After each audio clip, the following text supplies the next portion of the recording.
Jason Clemmons, the doctor of chiropractic at the Rock Health and Wellness Center, and this is Life with Jason Clemmons, DC.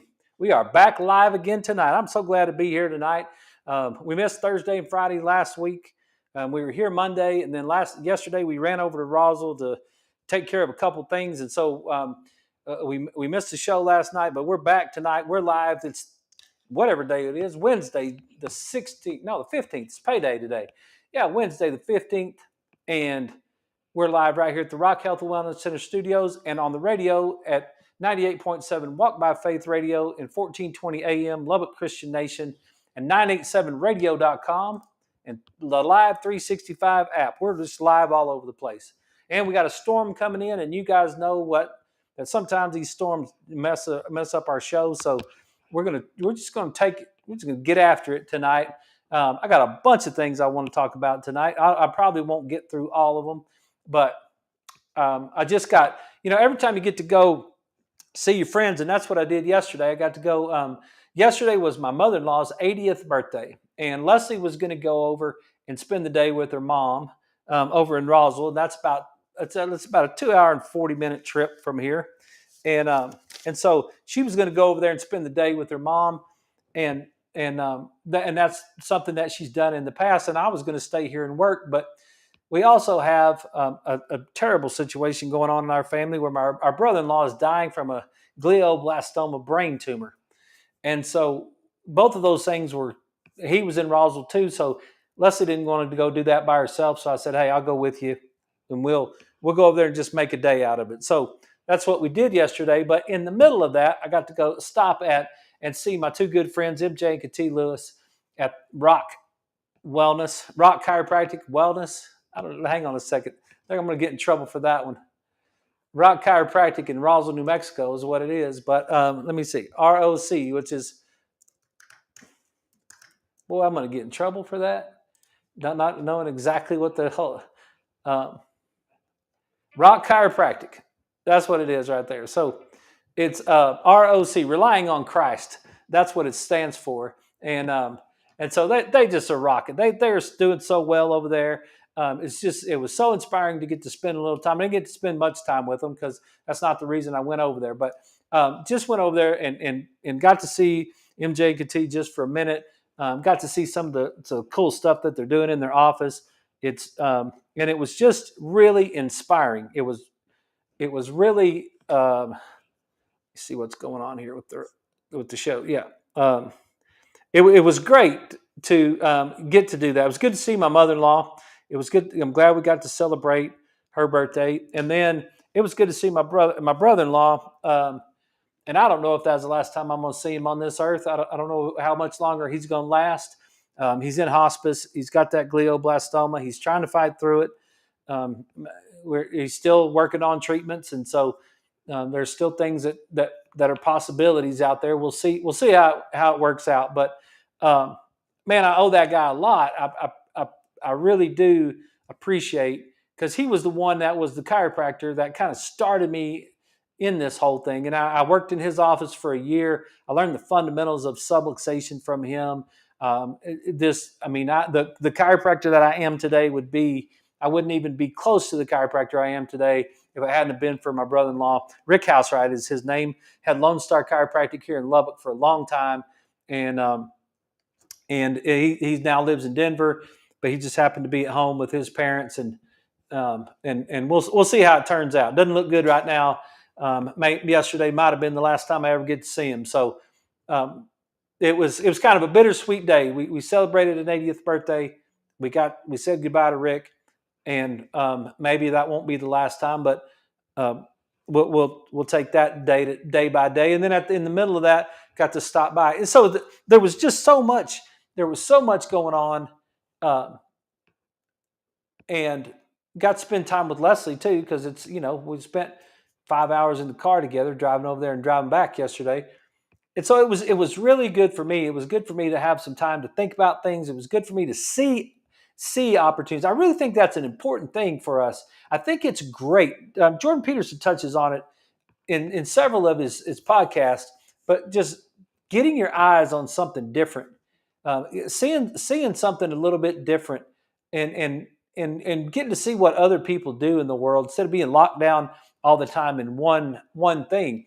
And so that's it's always good. So I spent the weekend in South Lake. I told you guys that I went and saw my son put on his show, and then yesterday getting to go over there. So you're getting to see, you're getting to spend time with 80-year-olds, 70-year-olds, and 80-year-olds. You get to spend time with young, vibrant people who are full of life and full speed and building a practice and on fire and just have so much energy. And then you get to spend time with death, like dad gummit, of all the things of glioblastoma. And I don't know why, and we're never going to know for sure why.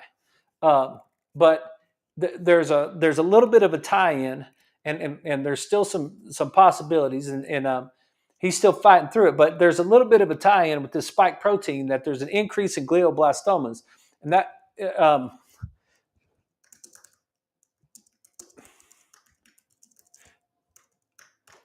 Let me look this up.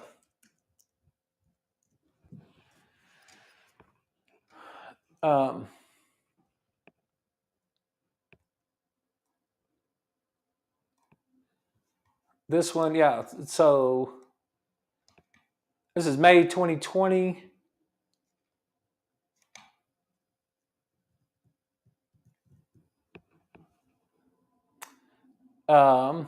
The incidence of glioblastoma multiforme. This is an article, rising incident of glioblastoma multiforme in well-defined populations.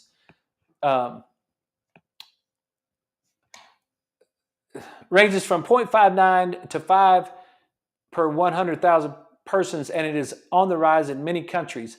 The reason for the rise is multifactorial. Possibly contributing factor includes aging populations, overdiagnosis, ionizing radiation, possible pollutions, and others. Well, one of the things I know is that spike protein has something to do with it. And so that's really going to be something to me. If that ends up being the case, that's really going to be something for me that it's going to be a lifelong, just a yellow line in the sand. There's nothing that's going to ever. It's just one of those opportunities that you get in life to just define who you are and what you stand for and what you're all about.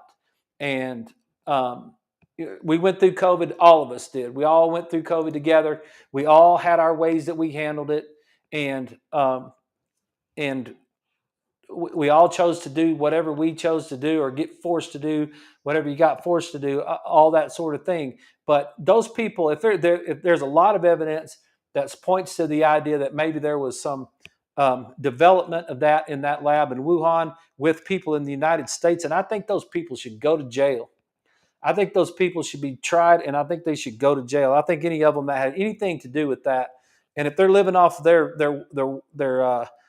benefit of that, anybody out there that had anything to do with that, if you're the one that made the mice in North Carolina, or you're the one that worked on it in the lab, or you're the one that had anything to do with the funding of it, or if you're a senator or a congressman that had anything to do with it, and you know that you did, and we lose people with brain tumors at 60 years old because of it, that to me is something that someone should go to jail for. So I love those opportunities in my own personal life, because it's the older I get, the more the less fear I have about that stuff, and the more that it's kind of like, hey, there's a difference between wellness and not being well. There's a difference between doing things to try to keep yourself well and fight all that crap that's going on out there, and there's not. And I think all of us that that watch this show, that enjoy this show, that try to get their some of the things that they learn from this show, you guys know that. And so I'm preaching to the choir right now, but there's a parting of the ways. There's a parting between the people that care about you and care about your health, and the people that don't. And we're ones that do. This is a place. The Rock Health and Wellness Center, this show is a place. When you say, I don't know where to turn to about health, you can turn right here to health, because we're going to talk about it and we're going to shoot you straight and we're going to try to give you all the information that you can get so that you can make the best choices possible for yourself. And knowing that the other choices sometimes are deadly. They're just straight up deadly. So, but don't want to get negative about the show. I don't want to get too intense about it because it was. I'm super excited about all the stuff. But one of these things, all this technology. We got a bunch of technology here in the office. My friends are from all across the country are influence me with that, try to make me better, especially Dr. Fraley up in Ruidoso. And so we've added a bunch of stuff. We just got some new stuff. I'm so excited about the brain mapping technology that we got in the office.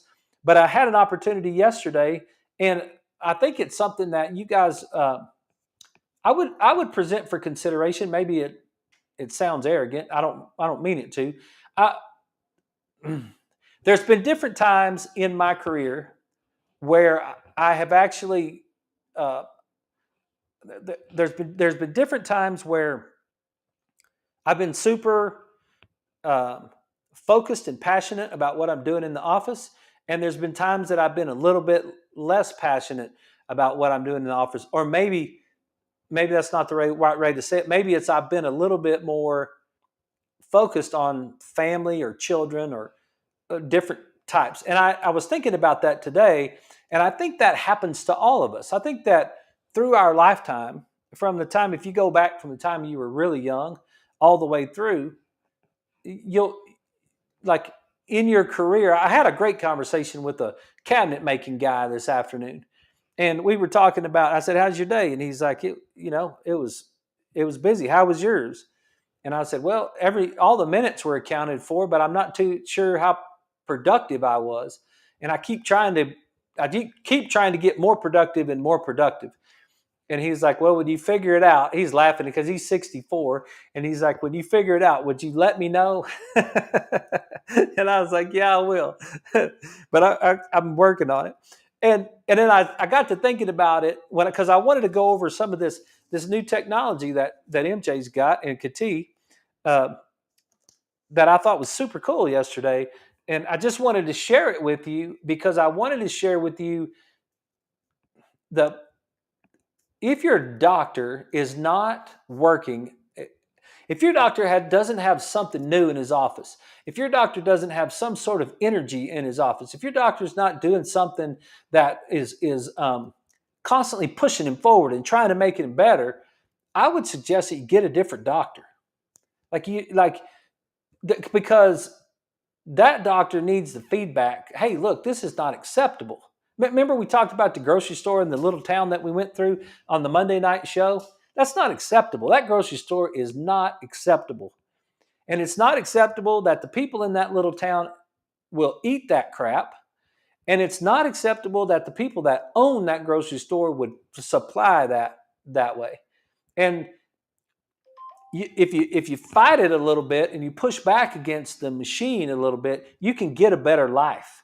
You can actually get a better life. And so sometimes as a doctor, it takes being humbled by your patients to try harder. And that's what I really got, my friends kind of humbled me a little bit. My patients didn't humble me too much, but my friends did. And they're like, they didn't come out and say it, but it was pretty much obvious. It was like, dude, you could try harder.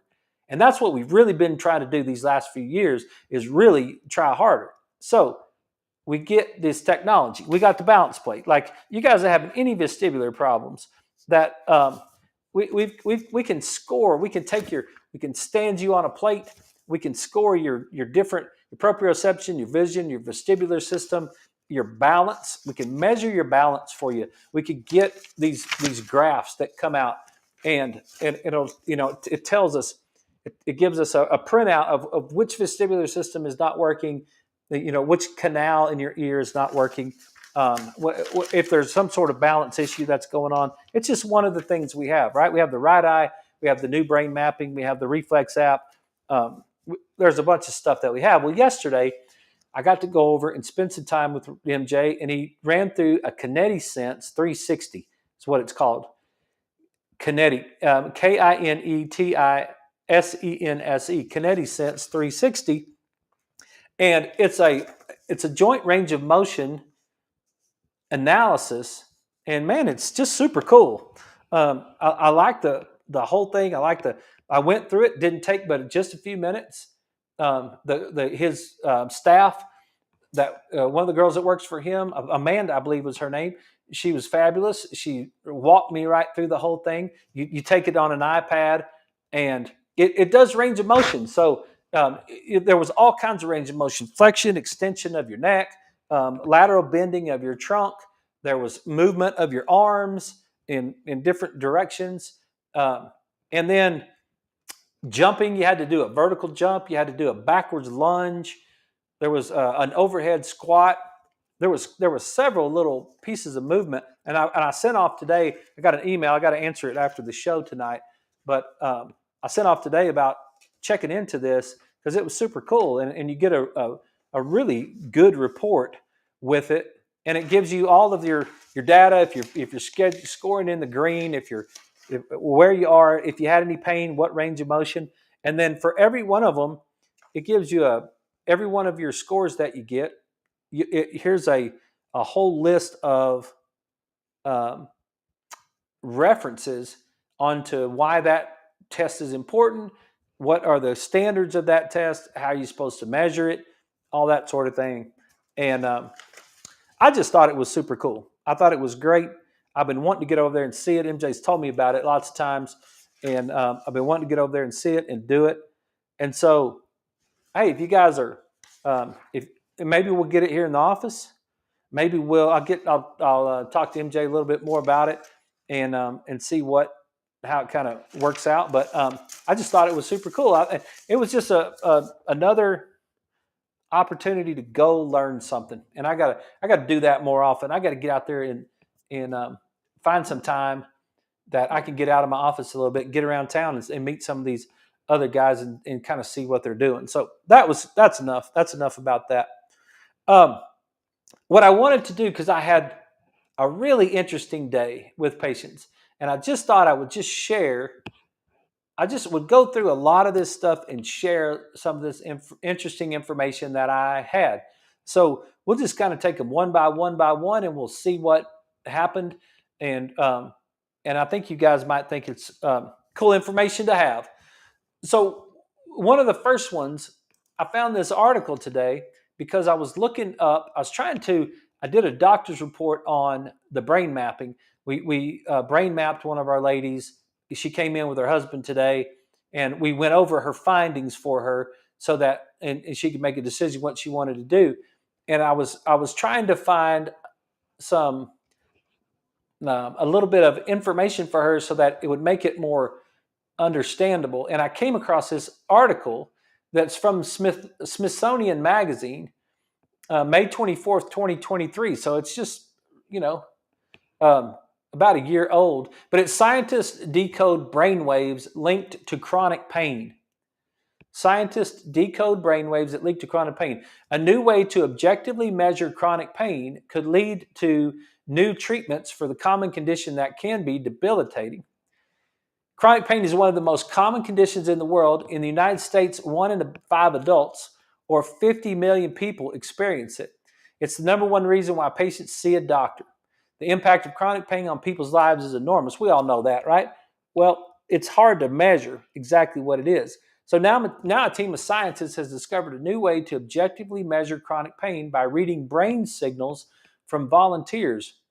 They say this research could eventually be used to create personalized therapies for those with severe pain, such as electrodes can intercept the brain's pain signals to give a patient relief.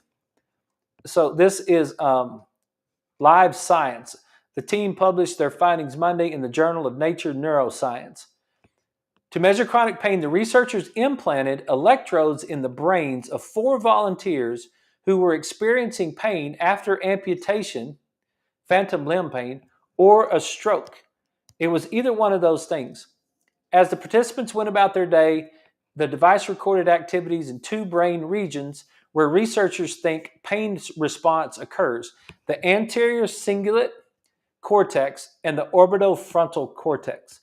Those are 2 areas right there. And I know that you don't know what that means, but you can look them up. the anterior cingulate and the orbitofrontal. The orbitofrontal cortex is just like, it's the bottom just sliver right of the frontal lobe. It's just like right over your eyebrows right there. Like that's just right at the bottom part of that frontal lobe, is where that orbitofrontal cortex is. And they tracked these guys several times a day for up to 6 months. The patient rated their pain levels on a standard scale and then pressed a button that would cause the electrode implants to record their brain signals for 30 seconds. So they're actually measuring the brain signals, which is going along with the same brain mapping that we're doing here in the office now. And when we do the brain mapping, we end up with slow waves and fast waves, and we measure them and see how many of them are actually firing.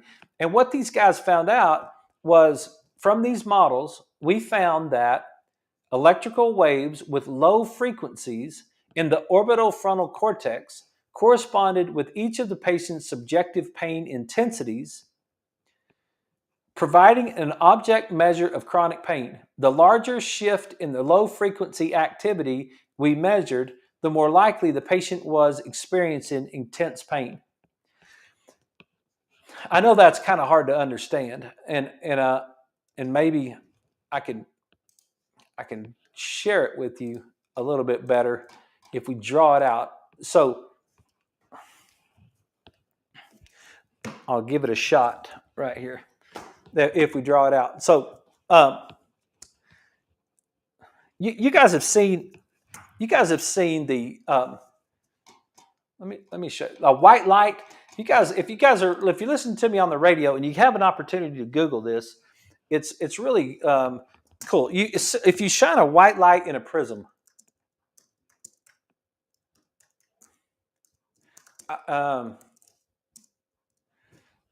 you shine a white light in a prism, it splits the light into a rainbow.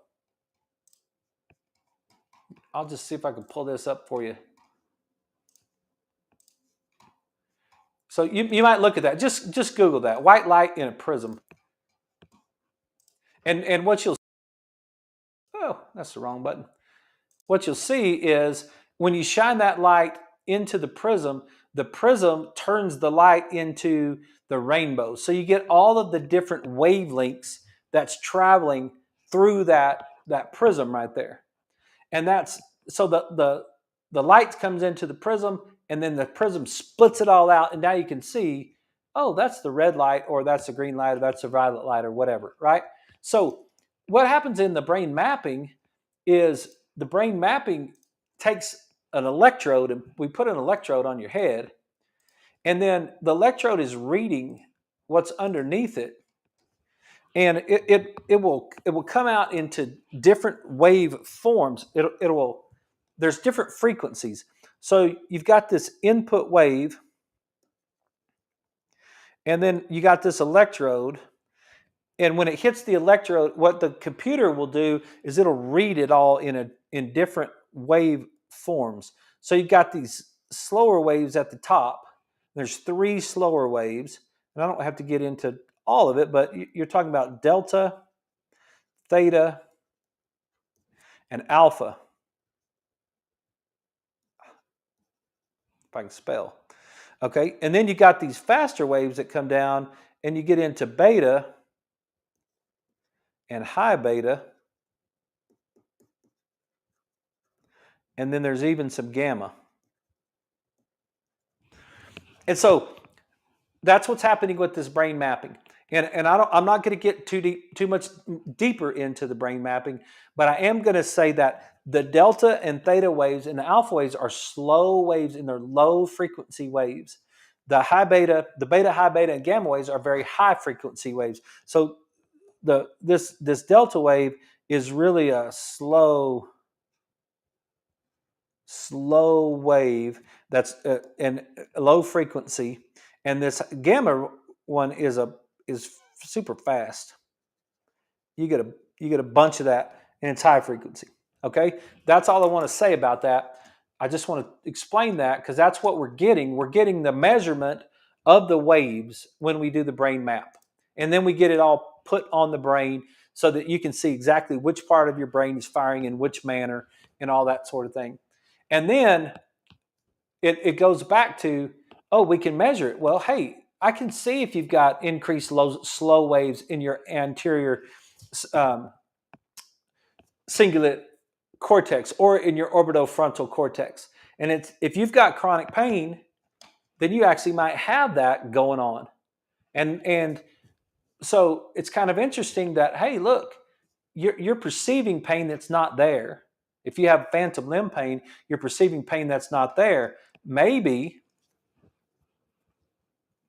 it's because of the brain waves that you have going on, not because of what's going on down below. Maybe it's not the neuropathy, what you think is neuropathy. Maybe it's the way that your brain is firing that's causing it to happen. So it's super cool. I'll finish this in just a second. We're going to come back. We got a break that's coming up on the show. So we'll be right back right after these messages, and then we'll continue with these thoughts on our Wednesday night show.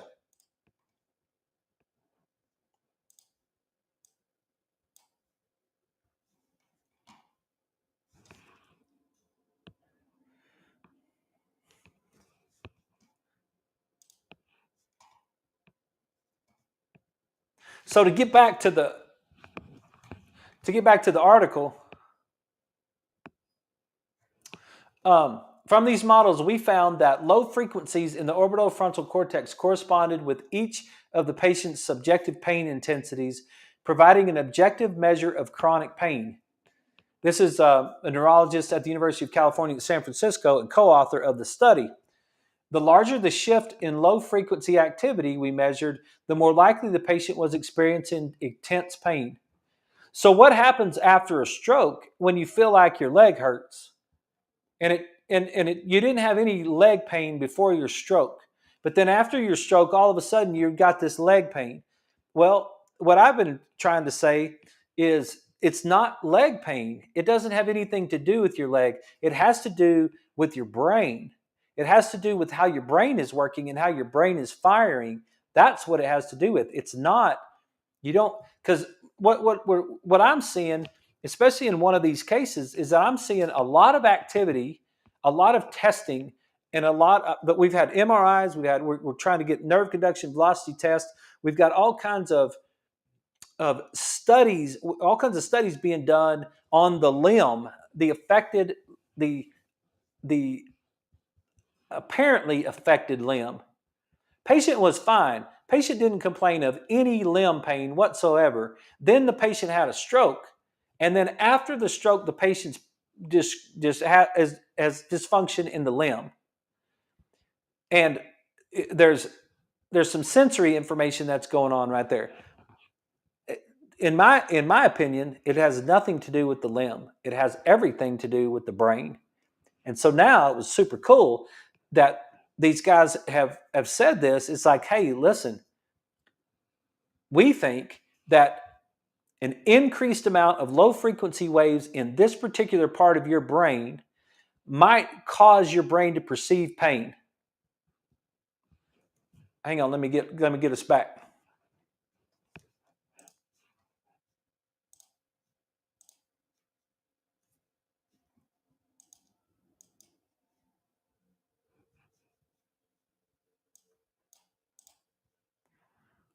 Okay, everybody, we're back. This is Life with Jason Clemmons, DC. It's Wednesday, May 15th. We're live tonight. We're talking about just thoughts of the day, and we were talking about this chronic pain. And what I was saying before we stopped the break, I was saying is these guys in this article, and these guys with the University of California at San Francisco, in this article, they find that the larger the shift in low frequency activity we measured, the more likely the patient was experiencing intense pain. These guys were experiencing intense pain in a limb that was not there or after a stroke, right? And that's my point, is that there was something that happened in the brain. Now all of a sudden we have the ability to measure those frequencies, and what we found is that there was a lots of low frequency activity in that region, in those regions of the brain. There was lots of low frequency activity. So it's gonna be super cool to see if we can um, treat that with the neurofeedback to see if we can change in some of those, because it's a subluxation. It's a subluxation in the brain. It's just not a subluxation in the body. And now I've got an opportunity to measure this subluxation above the neck. It's like, oh wow, this is not firing properly, and let's see if we can adjust it. That's what we're going to do. We're going to adjust it, and we're going to adjust those frequencies a little bit, just like we would do an adjustment with our hands, just like we do an adjustment. We got eye movements, or we send you over into the gym and put you on the biplate, or we use the laser glasses, or whatever we use to help your brain function better. Now we can use that. Go walk on the Alter G. That's another one, right? So now we got an opportunity to see it, and then we can, with neurofeedback, we're going to see if we can change that. And I can't wait. I'll give you a report in about 5 weeks and see how we did on that particular thing. So that was the article that I saw today. It's in the Smithsonian magazine from these researchers at the University of California in San Francisco, and that they, obviously they need more information, but they're just getting started, and the mild electrical currents and all that sort of thing. And it's like, yeah, cool. Well, these guys are going to do it from a total pain management standpoint, but we're doing it from a wellness standpoint. And it's not just pain. What if it's depression? What if it's anxiety? What if we now know? Remember, we all know that up and to the right and over to the left is the pathway. We know that sticking in the right hemisphere problem that we have is we want to make sure that up and to the right, over to the left pathway is working properly. And if we get stuck in that right hemisphere, maybe we've now got the brain stuck in a pattern that it's firing over and over and over again, and we need to change it. And there's so many things like autoimmune diseases. The left hemisphere is what runs your immune system, and so overactivity of that left hemisphere in not having something to attack, maybe that has something to do with autoimmune. We know the vagus nerve. We've broken that down, right? One side of the vagus nerve fires one part of your heart and that type of lungs, and the other side of your vagus nerve fires something different.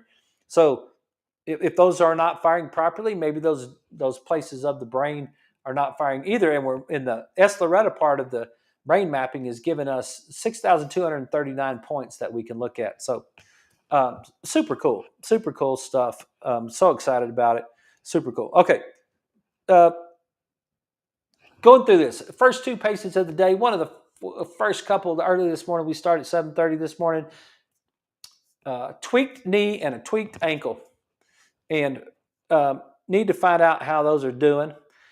The tweaked knee, it's like, man, I don't know what I was doing. I just was walking, and and then my knee was jacked up. So I didn't step off a curb or anything like that.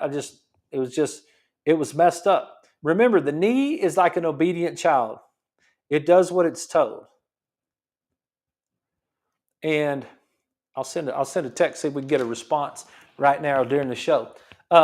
If your knee's not working and you haven't blown your knee out something, you haven't had some sort, even if you have, we could work on that part. But I'm talking about just, you don't have any particular thing that that you did, that you didn't like get bucked off a horse or flip a four-wheeler or water ski or snow ski or any of that stuff that tore your knee up. You're just having knee trouble. Like my girl in the wheelchair last week, having knee trouble. It's like activate that glute.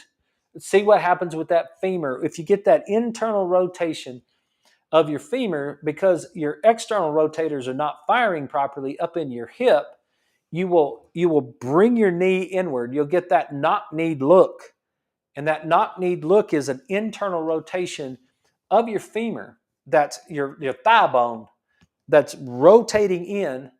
And now your foot's going to be outside of your knee. And so you've got all that pressure on the inside of your knee, on that meniscus on the inside. And it's like that's torquing the tibia, which is your shin bone. It's torquing the tibia and the way that it interfaces with your femur and putting that stress on that knee capsule and causing that knee not to function properly.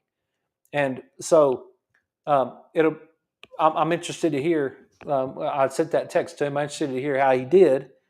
But we can adjust that. We can adjust the knee. We can adjust the hip. We can adjust the foot. We can reactivate the glute muscles to try to get the femur to line up like it's supposed to. We can we can wrap, which the Kelly Starrett calls it voodoo wrap, which is just a rubber wrap that wraps around the knee. And we can drive some of the swelling out of the knee. We can reestablish neurological input from the knee to the brain.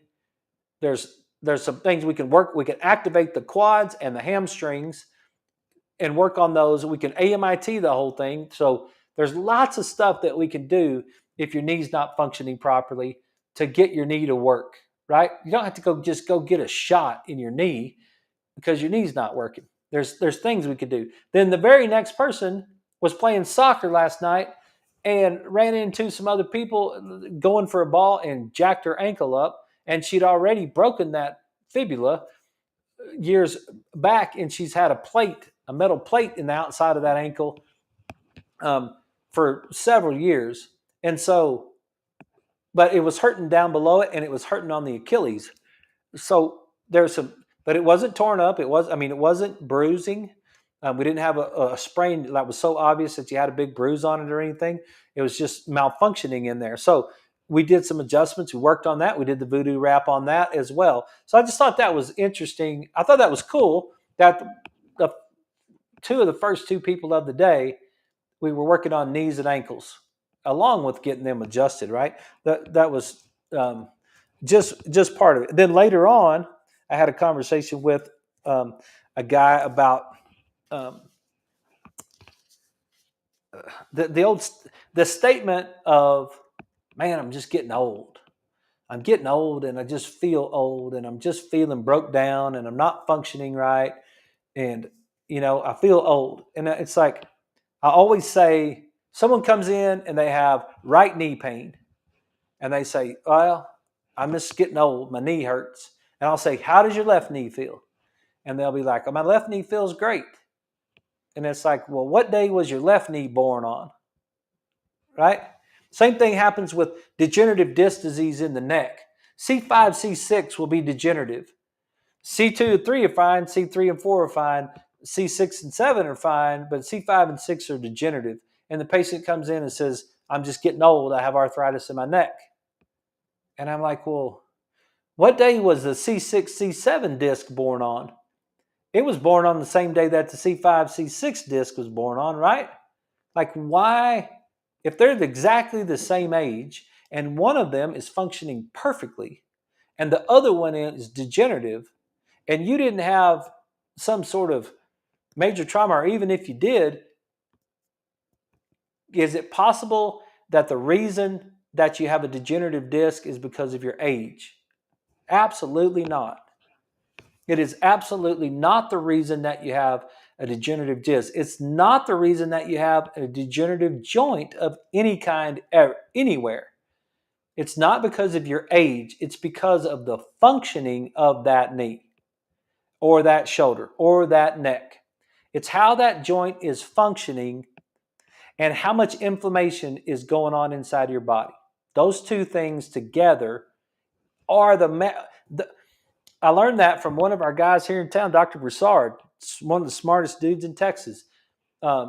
Scientific affairs coordinator, has his own program. Got the knee's good. Got a text back. It's good. So that's awesome. It was jacked up this morning. We adjusted it. We worked on it, and now it's good this afternoon. So that's good. But Dr. Broussard taught me years ago. I don't even know how many years back. He's the one that taught me the two things. It's biomechanical and biochemical is the reason that a joint breaks down. So if you've got a joint that's breaking down or has broken down, it's because the joint wasn't moving properly and or you've got too much inflammation in your body. The chemistry, there's some sort of chemistry that's going on. And we had this conversation, and the guy that I take care of, he's an old retired football coach. And he's doing fabulous right now. He gets adjusted on a regular basis. he watches his diet, he does his stretching, he does his exercises and his yoga type stuff. Like, dude, he builds chicken coops and works with his chickens and goes and sees his kids. He is in a sweet spot right now of living. And it's like, yeah, that's what you're supposed to do. Plays golf all the time. Like, it's like, yes, that's what life is supposed to be like. Not not this. And he laughed. I said, yeah, a lot of people tell me that he's getting old. And he was like, no, that ain't it. It's like, it doesn't have anything to do with getting old. It's how are you functioning? Everybody's got a few little things but it's how are you functioning, right? So those two things, that was a really cool conversation that we had that went right along with those mappings. Well, then lady comes in and she's got the big knots on her fingers, the calcification on her fingers, and I said, well, what I know about that is you need to look at your gut. If you're having hand joint pain, if your fingers are swelling, if you've got pain like in your hands, in your fingers, the and you don't know why you're having that, I would really present for your consideration that you might look to your gut. Leaky gut is a thing, and when you get that inflammation of the gut, and now you start getting particles into the body that weren't supposed to be there, they're literally, the brain is going to push them as far as possible. It's going to push those particles as far away as it can from the brain and from the heart. You'll get those things in your hands. So she came in, she was talking about that, and she was like, I know. I know it's gut related, and I know I need to. I just bought a new book about leaky gut. I've studied leaky gut. I know, and I was like, yeah, when you eat those inflammatory things, and Dr. Gundry talks about lectins. We always talk about the omega-6-3 ratio a lot, and sugar, right? And she said, yeah, it's just so hard when you're with the grandkids. And I said, the grandkids aren't supposed to be eating sugar either. Like, it's not just grown-ups that ought to watch their diet. No human being can live off of processed foods optimally. I'll have a dramatic pause right there, and I'll say it again. No human being, it doesn't matter if that human being is 6 months old, or if that human being is 7 years old, or if that human being is 17 years old, or 27 years old, or 40, or 65, or 85. No human being can live to their optimal full potential on processed foods. You're going to have breakdowns. You're going to have all kinds of problems if we keep feeding ourselves processed foods that come from boxes and bags and all that stuff. And one of my patients asked me last week, what is a processed food? And I said, well, just start off as simple as this. Did it go from the field to your plate? Did it go from the field to the grocery store and you bought it at the grocery store? Or did it go from the field to a factory and then go to a grocery store? Lucky Charms does not grow in a field. No one in America or the planet, nobody in the planet has a Lucky Charms farm where they grow Lucky Charms cereal, right? You can't do that. You can't grow Pop-Tarts. There's no farm. It would be super cool if it was, right? I mean, come on. If we could go to the Pop-Tart farm and just walk out into the field and pick up a Pop-Tart, I might eat one myself. Dadgum, that would be delicious, right? But that's not how you get a Pop-Tart. You have to take some sort of product from the field. Hopefully there's some sort of product that you grew in a field that's in a Pop-Tart. And then you have to take that into a factory and you have to process it and add a bunch of things to it and add a bunch of artificial colors to it and add a bunch of sugar to it and preservatives and all this stuff in order to put it in a box on the shelf in the grocery store. That's a processed food. And if we eat those processed foods, we get inflamed.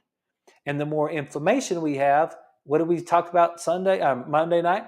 The more inflammation we have, the less our immune system works. And so, and that goes along with when we get older. When we get older, what do we start doing? At what age? This is a good question for everybody. At what age do you say it doesn't matter anymore about eating healthy because I'm not going to live that much longer? Like if my brother-in-law decides, he's in his hospice chair, in his hospice bed, at his mom and dad's house. If he wants a bowl of ice cream, if he wants some Bluebell ice cream in his particular state, go ahead. Like he might not live till Sunday. I don't know how long he's going to last. I hope he lives for 60 more years, but right now it looks pretty bleak. But I think sometimes what we do is we actually we say, well, it doesn't make any difference. That's what my dad did. My dad said that, well, it doesn't make any difference. He's going to die anyway. He started that about 10 years ago. And it's like, well, you manifested that. Like that kind of worked itself out that way, right? So I would encourage you if you want to deal with hand pain, I would encourage you to try to eat as clean as possible. Try to eat yourself some protein. Try to eat yourself some vegetables. Try to eat yourself even some nuts from a tree. Try that. Don't eat anything else. Eat some berries, nuts and berries, protein. Eat some eggs, some meat, and some vegetables, and do that for a week. Just try it for one day. Try it for one day, and then if you do that one day, try it another day, and by the end of that second day, you're already going to feel better. It's going to start. So that was the hand situation right there. Got one lady, love her to death. I see her walking all over the place in my neighborhood. I go home. She walks up and down the streets between my house and my office, and she's not homeless or anything.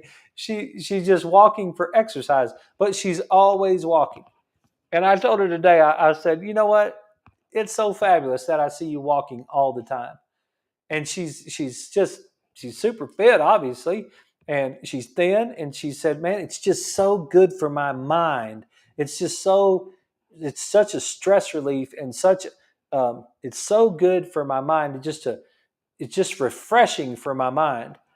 And man, I've started a new book. We'll break it down not long from now, but it's called it's Jan Panksepp.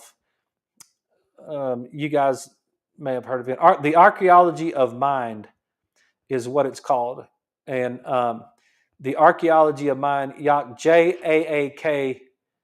It's Panksepp, Panksepp, and Lucy Bibbin. So he's like one of the world-renowned people on behavior and brain and all that sort of thing. So Archaeology of Mind. But one of the things that was said in the book, I got to listen to it a little bit on the drive over to Roswell yesterday. One of the things that was said was, there's no difference between your mind and your brain. And I was like, amen. We want to say, well, my brain is doing one thing, but my mind is some other thing that's over there that does something. No, those two things are the same thing. It is. And so when she says it's so refreshing for my mind to go for a walk, it's so refreshing for your brain to go for a walk. It's the way that we were made. We were made to walk. So that one was super cool. I thought that was. I see her. I told her today. We had a great conversation about walking. And there's arthritis in the hands, and we talked about brain mapping. You've got some nerves. You've got some nerves that exit the neck in your neck. They exit the spinal cord. They in nerve roots along the way. They make themselves out the back of your neck. If you put your hand on the back of your neck, and those nerves pierce through your trap muscle and the fascia and they run up at the backside of your head. You'll get those nerves to come out the back of the neck and run up the back of the head. So if you're having neck dysfunction, something's going wrong somewhere along the way. And I kind of said it's like it's out of gear just a little bit. Like it's not right, 100% right. If you're having some neck dysfunction like that, then you can get those nerves involved, and you can move yourself into a certain position where you'll get an electrical shooting pain just like pop right up the back of your head. And I just wanted to share it with you because we went over it today. We pulled out the Netter's anatomy book, and I showed it to her, and I said, "Look, here it is. It's on page 164 of Netter's, and it shows here's the muscles, here's the fascia, here's the nerve that's exiting on the back side of the neck right there." And so, just so you know it's like a web of kind of coming up on the back side of your head. It's like a web of nerves back there. And when they get pressed, a lot of times, because we know we get that pain right there at the base of the skull, and it comes up around the eyeball. And you get a headache behind your eyeball or a migraine behind your eyeball. And a lot of times it has to do with the function of all of it, the function of the occiput, the skull setting on the atlas, the function of the atlas and the way that it in relationship to the rest of the neck, the function of the ligaments holding all that together, the muscles holding it all that together, the fascia holding all that together. So that can happen. Another one of my guys reached for something and pulled his lat, and it bothered him for 3 or 4 days, and it wasn't a rib. We determined based on what was going on, it wasn't a rib subluxation that he had, but so we got a chance to talk about that today, about what could that have been. And I always use the Saran wrap at Thanksgiving analogy because I think everybody understands it. When you go get leftovers after Thanksgiving, Thanksgiving evening, and you want some mashed potatoes, and you go get the mashed potatoes out of the refrigerator, and you got the Saran wrap over the top of them, and you peel that Saran wrap back and get you a scoop of mashed potatoes, which I know none of you guys do, but way back in the day when you used to do that, and you get yourself some mashed potatoes and put it on your plate. Now you take your Saran wrap and you try to put it back over the bowl, and it's stuck to itself. Like the Saran wrap is so sticky and so thin that when you pull it back, it just kind of sticks on itself. And then you kind of got to figure out where the corners are, and then it takes some work to try to get it back to cover the bowl of mashed potatoes, right? We use that analogy to discuss fascial adhesions around the lat, the obliques, the paraspinal muscles, the all these muscles that have to do with your shoulder and your back, and how if you're not used to going through ranges of motion, if you don't ever get an exercise. I said, "So, well, how's your exercise program going?" He's like, "I don't have an exercise program." And I'm like, "Yeah."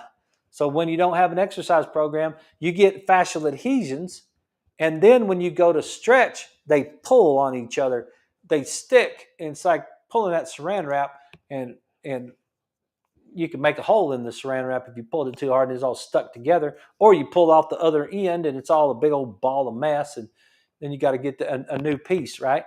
So that was a lot of words in an hour, but I thought it was kind of fun. Like there's just a lot. This is a lot goes on in a day in a wellness office. There's a lot of stuff, and I think it's just would be super cool if you could hear about it sometime. So that's the show. I appreciate you guys. I hope you guys have a fantastic evening. We'll be back tomorrow night live, Thursday night. So you guys have a great night. Be careful with this storm that's coming through Lubbock. And then we'll see you guys tomorrow.